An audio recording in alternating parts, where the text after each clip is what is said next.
Hello friends, welcome to Eesha ideas and blogs.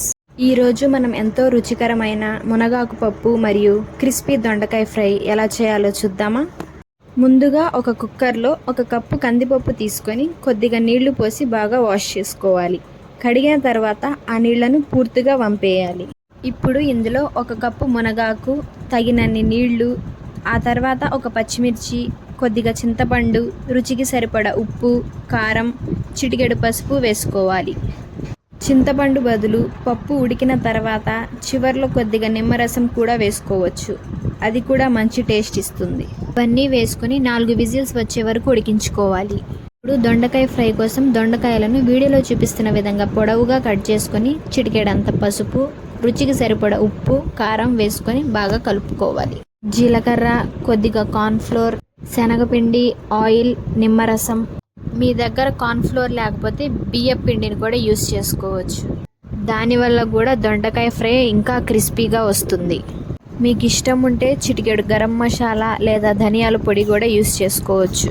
ఇవన్నీ దొండకాయ ముక్కలకు బాగా పట్టేలా మిక్స్ చేసుకొని పక్కన పెట్టుకోవాలి. ఇప్పుడు మన పప్పు కూడా బాగా ఉడికింది. ప్రెషర్ పూర్తిగా తగ్గిన తర్వాత గెరిటితో పప్పును బాగా మెదుపుకోవాలి. ఇప్పుడు తాలింపు కోసం ఒక కడాయిలో కొద్దిగా ఆయిల్ వేసి వేడెక్కినాక తాలింపు గింజలు, జీలకర్ర, ఎండుమిర్చి, కరివేపాకు, మీరు వెల్లుల్లి రెబ్బలు కూడా వేసుకోవచ్చు. నా దగ్గర లేకపోవడం వల్ల నేను వేసుకోవటం లేదు. వెల్లుల్లి వేసుకోవడం వల్ల తాలింపు ఇంకా మంచి ఫ్లేవర్ వస్తుంది. కావాలంటే సన్నగా తరిగిన ఉల్లిపాయని కూడా తాలింపులో వేసుకోవచ్చు. తాలింపు బాగా వేగిన తర్వాత పప్పులో వేసుకొని బాగా ఒకసారి కలుపుకోవాలి. మునగాకు పప్పు రెడీ అయిపోయింది. ఇప్పుడు దొండకాయలను ఫ్రై చేసుకుందాం. దీనికోసం ఒక కడాయిలో డీప్ ఫ్రైకి సరిపడా ఆయిల్ వేసుకోవాలి. ఆయిల్ బాగా హీట్ అయిన తర్వాత మసాలా కలిపి పెట్టుకున్న దొండకాయ ముక్కలను ఆయిల్లో వేసుకొని గోల్డెన్ బ్రౌన్ కలర్ వచ్చేంత వరకు ఫ్రై చేసుకోవాలి. ఆయిల్ సరిగా వేడి కాకపోతే దొండకాయలు ఆయిల్ ఎక్కువ పీల్చుకునే అవకాశం ఉంటుంది. మంటను మీడియం ఫ్లేమ్లో పెట్టుకొని ఫ్రై చేసుకుంటే దొండకాయలు మరింత క్రిస్పీగా వస్తాయి.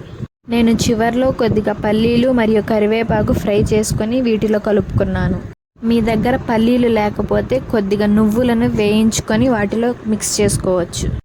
అంతే, మన క్రిస్పీ దొండకాయ ఫ్రై కూడా రెడీ అయిపోయింది. వేడి వేడి అన్నంలో పప్పు, పక్కన దొండకాయ ఫ్రై, పైన కొద్దిగా నెయ్యి. ఈ కాంబినేషన్ చాలా బాగుంది కదా. మీరు కూడా ఒకసారి తప్పకుండా ట్రై చేయండి. ఈ వీడియో నచ్చితే లైక్ చేసి నా ఛానల్ను సబ్స్క్రైబ్ చేయండి. Thank you for watching.